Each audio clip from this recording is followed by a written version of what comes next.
Hi everyone, welcomes you all to the new video. मैंने आपको valence bond theory में बताया था रिपल्सिव इंट्रैक्शंस के ऑर्डर के बारे में। तो वो ऑर्डर कैसे फाइंड आउट हुआ, ये कैसे निकला, वो मैं आपको आज बताऊंगी। नाइलम और जिलेस्पी दो साइंटिस्ट थे जिन्होंने पॉइंट आउट किया था वेसेपर मॉडल को देखने के बाद कि लोन पेयर और बॉन्ड पेयर में बहुत डिफरेंस होता है। तो वो डिफरेंस क्यों होता है?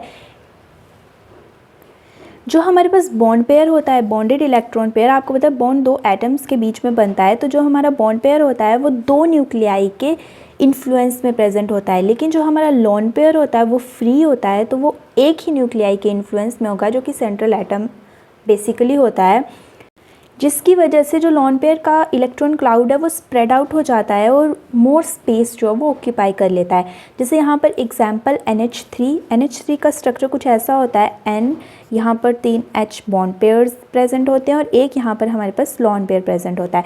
तो आपको यहाँ पर डायग्राम से पता चल रहा है कि ये लोन पेयर है और नीचे बॉन्ड पेयर है।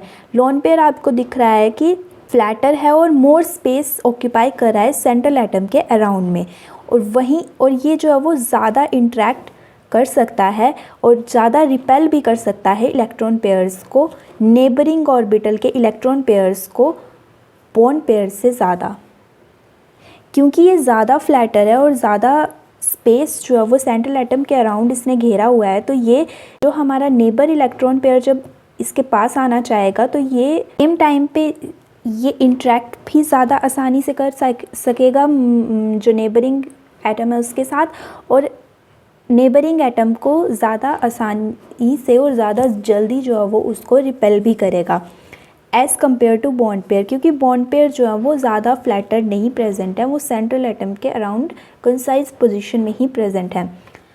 तो repulsion between two lone pair would be largest and will be lesser if one of them is bond pair and at least if both are bond pairs. तो जो lone pair में repulsion होगी दो lone pair में, वो सबसे ज़्यादा होती है, क्योंकि ये बहुत मतलब स्पेस को घेरते हैं। तो जब दो लोन पेयर आपस में आएंगे तो उनकी रिपल्शन ज़्यादा होती है, और अगर वो किसी एक बॉन्ड पेयर के साथ आएंगे तो फिर वो उसके कम रिपल्शन होगी। और अगर आपको पता है दो बॉन्ड पेयर और बॉन्ड पेयर आपस में जुड़ते हैं तो वो उसमें लीस्ट रिपल्शन होती है।